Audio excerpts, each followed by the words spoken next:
প্ৰথমে সকলোৰে মোৰ আন্তৰিক শুভেচ্ছা জনাইছোঁ আৰু আমি আশা কৰোঁ যাতে অহা বছৰটো আমাৰ অসমলৈ শান্তি ঘূৰি আহে। তেতিয়া সিদ্ধান্ত লৈছিলোঁ যে আমি 1 জানুৱাৰীৰ পৰা কি কয় পুলিচ কমিশ্যনাৰেট কৰিম। এইটো আজি কৰা হৈছে।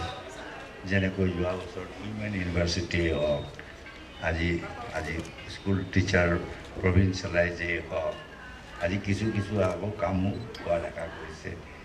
আজি এডুকেশ্যন ছেক্টৰতে হওক, হেল্থ ছেক্টৰতে হওক, কৃষি বিভাগতো আজি আমি ৰাইজেই হওক, গভৰ্ণমেণ্ট অফ ইণ্ডিয়াৰ হওক, এইখিনিত কিছু হৈছে। এমপ্লয়মেণ্টৰ ক্ষেত্ৰতো আজি আমি দেখিছোঁ। ইনস্পাইট অফ অল ঘটনাৰ ধৰা স্বত্বেও এডুকেশ্যন ডিপাৰ্টমেণ্টেই হওক, হেল্থৰে হওক বা বেলেগ ডিপাৰ্টমেণ্টবিলাকতো ঠাইত কিছু ইম্প্ৰুভ হৈছে। যে অহা বছৰটো আমাৰ কাৰণে এটা চেলেঞ্জিং বছৰ বুলি এতিয়াও মই ভাবোঁ যে 15 বছৰ 2015 চন is going to be a challenging year for us. আমি গভৰ্ণমেণ্টে we are just preparing to face the challenges. আৰু হ'বও লাগিব, বুজানে?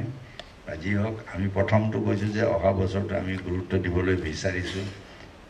1 নম্বৰ যদি মোক সোধে যে কি দিবলৈ বিচাৰিছোঁ, আমি কৈছোঁ যে আমাৰ education, skill development and employment generation, ইটোৰ লগত সিটো হৈছে ওতঃপ্ৰোতভাৱে জড়িত।